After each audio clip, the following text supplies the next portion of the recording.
दूल्हा देखकर शादी रुक गई। बारात खुशियां लेकर आती है, लेकिन एक बारात ऐसी भी आई जिसे देखकर माता ने अपनी ही बेटी का विवाह रोक दिया।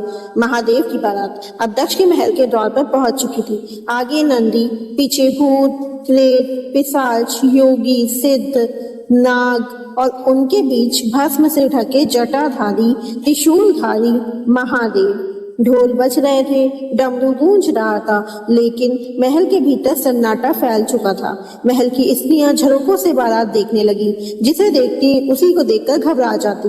किसी के गले में खोपड़ियां थी, कोई हंसते हंसते नाच रहा था, कोई हवा में उड़ रहा था, कोई सांपों से घिरा था। ऐसी बारात किसी ने कभी नहीं देखी थी। उसी समय माता मैना बाहर आई। उन्होंने सबसे पहले स्वर्ग के राजा इंद्र को देखा। सोने का मुकुट, दिव्य आभा, सैकड़ों देवता उनके साथ। मैना मुस्कुराई, यही शिव होंगे, लेकिन पास खड़े नारद मुस्कुराए, नहीं देवी, ये तो इंद्र हैं। कुछ ही देर बाद सूर्यदेव दिखाई दिए। उनका देश देखना भी कठिन था। मैना फिर बोली, तो यही होंगे महादेव। नारद ने फिर से हिलाया, नहीं, ये भी नहीं। फिर चंद्रदेव आए, फिर वरुण, फिर कुबेर, फिर अग्निदेव। हर देवता पहले से भी अधिक दिव्य। और हर बार मैना एक ही प्रश्न पूछती, क्या यही शिव हैं? और हर बार नारद मुस्कुराकर कहते, अभी नहीं। अब मैना के मन में एक ही विचार था, जब देवता इतने सुंदर हैं तो महादेव का स्वरूप कैसा होगा। उसी क्षण डमरू की ध्वनि अचानक बदल गई। हवा रुक गई, आकाश में काले बादल छा गए, गण दो भागों में हटने लगे और उनके बीच महादेव आगे बढ़े। सारे शरीर पर भस्म, गले में सर्प, हाथ में त्रिशूल, मुंडमाला, जटाओं में गंगा, आंखें ध्यान में लीन। उन्हें देखते ही मैना के हाथ कांपने लगे। चेहरे की मुस्कान एक पल में गायब हो गई। उन्होंने सती का हाथ पकड़ लिया और बोली, नहीं, मैं अपनी पुत्री का विवाह इनसे नहीं करूंगी। पूरे महल में सन्नाटा छा गया। देवता भी मौन हो गए। सती की आंखों में पहली बार चिंता दिखाई दी।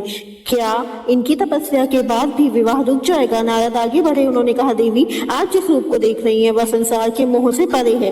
लेकिन मैना कुछ सुनने को तैयार नहीं थी। उन्होंने स्पष्ट कह दिया, जब तक महादेव एक योग्य वर के समान नहीं दिखाई देंगे, यह विवाह नहीं होगा। एक क्षण के लिए ऐसा लगा मानो पूरी सृष्टि रुक गई। देवताओं ने ब्रह्मा की ओर देखा, ब्रह्मा ने विष्णु की ओर, और फिर सभी की दृष्टि महादेव पर टिक गई। महादेव मुस्कुराए। उन्होंने अपनी आंखें बंद की और अगले ही क्षण जो हुआ उसे देखकर स्वयं कामदेव भी अपना सौंदर्य भूल जाते।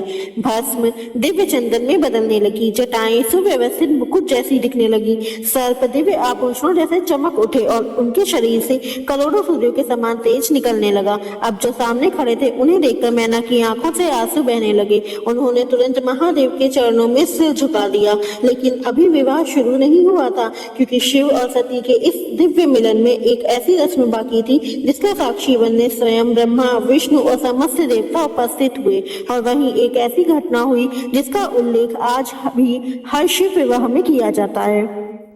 वही अद्भुत कथा शिव महापुराण भाग 13